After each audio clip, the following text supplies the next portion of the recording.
Salam alaikum wa rahmatullahi wa barakatuh. Aujourd'hui, je vais faire une expérience pour la vérification de la tension exprimée aux bornes d'une bobine. Premièrement, une bobine est un dipôle constitué par un enroulement cylindrique d'un fil conducteur recouvert d'une couche isolante. Cette couche, qu'on appelle c'est la gaine ou bien du vernis. On trouve plusieurs types de bobines. Et la plus récente, c'est la bobine annulaire. Elle est de petite taille et d'inductance variable qui peut aller jusqu'au 120 millihenry et qui est très utilisée dans les montages électroniques miniaturisés. Chaque bobine est constituée ou bien est caractérisée par son inductance qui exprime en Henry H et une résistance interne en ohm. En courant continu, la bobine se comporte comme un conducteur ohmique. Donc, on réalise le montage suivant pour la vérification de la tension aux bornes de la bobine.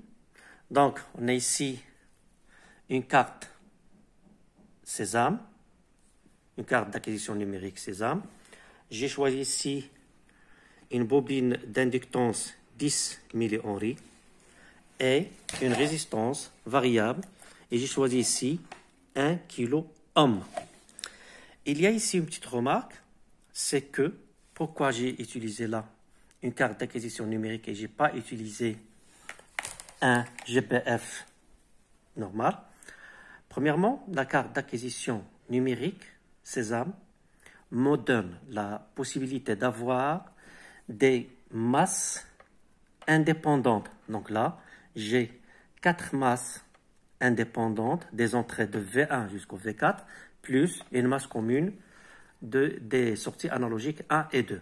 Donc, je n'aurai pas le problème de la masse qu'on rencontre souvent avec ce montage pour la vérification de la tension aux bornes de la bobine.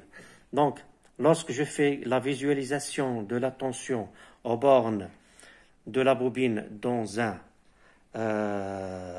oscilloscope bicourbe numérique.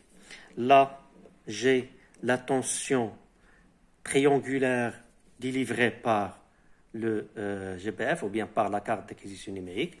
Et là, j'ai un signal carré. C'est le signal visualisé aux bornes de la bobine. Donc, puisque j'ai la tension aux bornes de la bobine, si UL est égal plus ou moins avec R, je vais la considérer comme très petite. Donc, UL est égal à L d2i sur d2t. Donc, lorsque je fais la dérivée de la pente ou bien de l'équation caractérisant cette tension, je trouve que c'est une fonction qui est constante avec un signe plus ou moins suivant la montée ou bien la descente de la pente de cette tension. Merci.